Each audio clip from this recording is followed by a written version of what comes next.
Hello, this is the Renegade. I just got back from watching Teenage Mutant Ninja Turtles, and I'm just going to tell you right now. When I walked into this movie, I had rock bottom expectations. We've all heard about what was going to happen.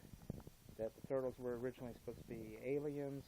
That the villain was supposed to be Krag. They were doing the Dimension X storyline, and I'd seen everybody's seen the models that they decided to go with to showcase the Teenage Mutant Ninja Turtles. And the thing is, I don't like the designs. I never have liked the designs for the Turtles that they came out with. But I decided that I was going to go watch this movie anyway, and I wasn't going to expect anything. So I walked in the movie, and like I said, just finished watching it. And it's okay. It really is. It's okay. It's not bad. It's not good. It's just okay. It's kind of average. It does have some problems here and there. It's got some plot holes. It's got some things that don't make a lot of damn sense. But they capture the turtles pretty much spot on.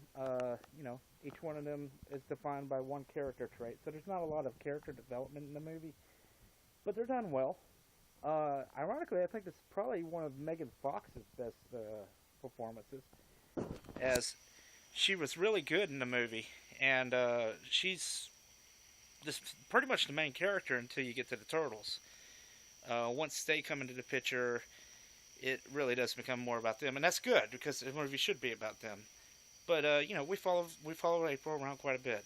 Now, the Shredder is in this movie. Unfortunately, the Shredder is not that interesting, which is really weird because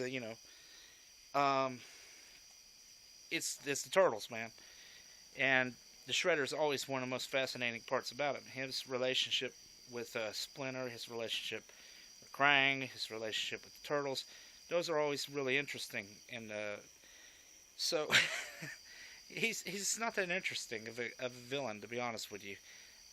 On the flip side, the fight scenes in the movie are really good. It has a really cool action sequence where they're sliding down a mountain, and they're in a are they in a big rig? They're in a big rig, and they're sliding down the mountain, and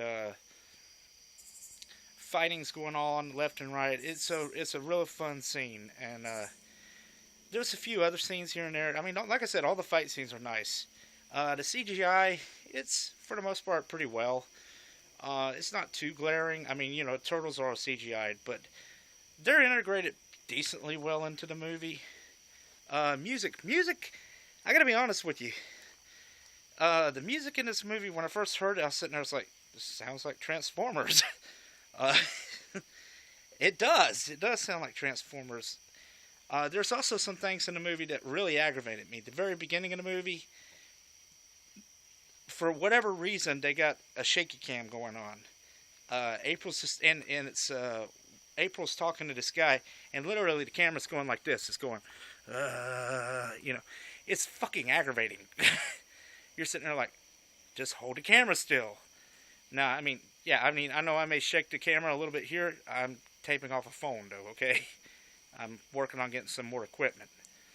But, that was a little bit aggravating. The origin story they came out with, I don't think exactly is bad. In fact, it didn't bother me at all the way they did it. I did think it was a little bit too convenient, some of the way things worked out. But, it is Turtles, so it's kind of expected. Vern's in the movie, and he's fun. He's a fun character in the movie. One character I didn't know about that was in the movie was Whoopi Goldberg. She's playing April's boss, and she's always a lot of fun to watch on screen. Let's see, what else can I think of that's maybe significant in the movie? Overall, it's alright. It's not bad. I still think that the original Teenage Mutant Ninja Turtles movie from 1989 is really good. But I will say this. I think this movie is a lot better than Teenage Mutant Ninja Turtles 3, which is by and far the absolute worst. It's a movie that I literally try to wipe from my memory every day of the month.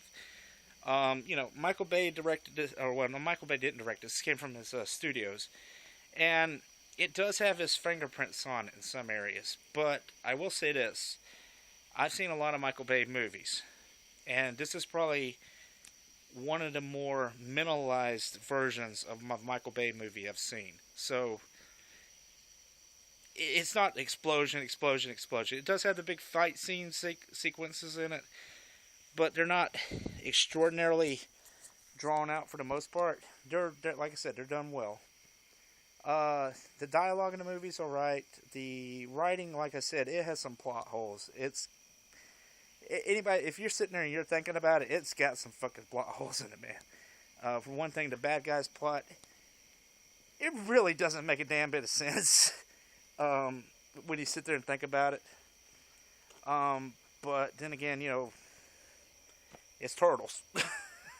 But I've seen Turtles been done well before, and it may seem like an insult, and I'm not trying to, but I mean, well, it's just one of those things, man. The plot doesn't make a lot of sense there.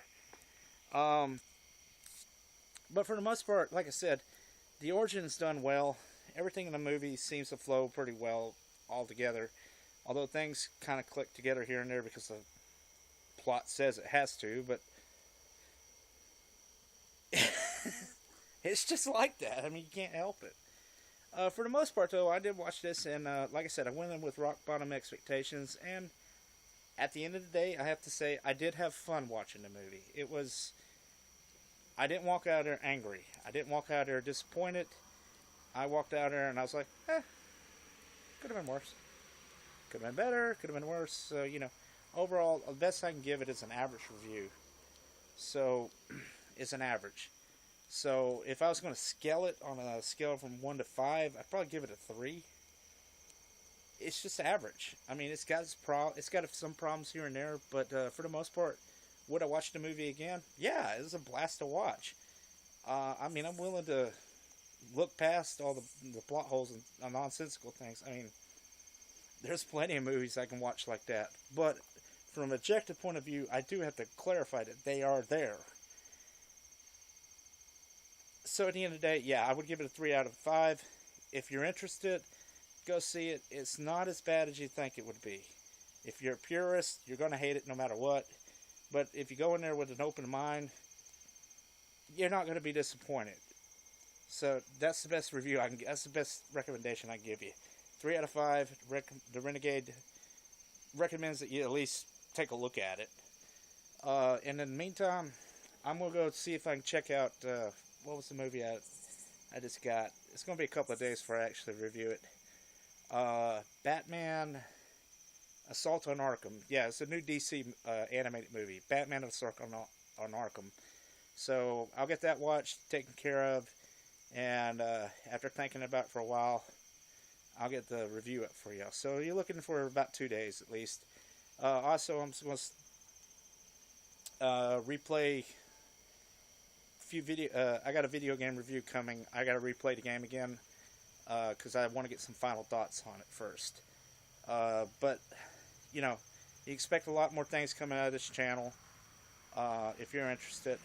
If you are interested, subscribe. If you're not, don't. I honestly don't care. I'm going to keep posting videos regardless. This is just a way for me to get things out. In the meantime, y'all take it easy.